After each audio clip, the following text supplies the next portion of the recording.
আসসালামু আলাইকুম। এই বৃষ্টির দিনে ছোট্ট একটি ভিডিও নিয়ে আপনাদের সামনে হাজির হলাম। তো আমি কয়দিন আগে পোস্ট করছিলাম, হয়তো আপনারা কয়জন দেখছেন হয়তো দেখেন নাই, যে আমি একটা কাচের জারের ভিতরে একটা ছোট্ট মিনি অ্যাকুরিয়াম পুরো ফ্রিতে কিভাবে বানাবো সেইটা। এই যে সেই কাচের জারটা আমার কাছে এইটাই আছে, এইটা দিয়েই আমি সুন্দর করে পুরো বিভিন্ন ধরনের বালু, শামুক, পাথর দিয়ে সুন্দর করে সাজাবো।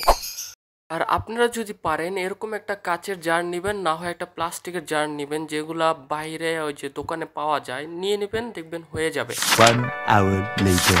কিন্তু কষ্টের বিষয় হলো আপনাদের হয়তো ফুল অ্যাকুরিয়াম বানানোটা আমি দেখাইতে পারবো না, কারণ হইলো এত বৃষ্টি। আমি পুরো 1 ঘন্টা ধরে ওয়েট করতেছি বৃষ্টি থামলে আমি একটু নামবো, কিন্তু বৃষ্টি তো থামেই না, আরো বাড়তেছে, সঙ্গে আরো বাতাস।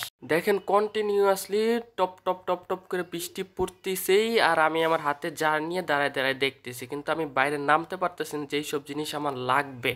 প্লিজ আপনারা কিছু মনে করেন না, আমি বৃষ্টি থামলেই হয়তো রাত্রেবেলা ভিডিওটা করে আপনাদেরকে দিব পার্ট 2 করে, আর যদি না হয় কালকে সকাল সকালই আপনাদের কাছে দিয়ে দেবো ইনশাল্লাহ। আর এইটার উপরে ফুল একটা ভ্লগ আসবে, সেটাও আপনারা দেখবেন, আর আমাকে একটু সাপোর্ট করবেন, আর একটু সাবস্ক্রাইব করে আমার চ্যানেলটাকে 30 থেকে 40 বানায় দেন।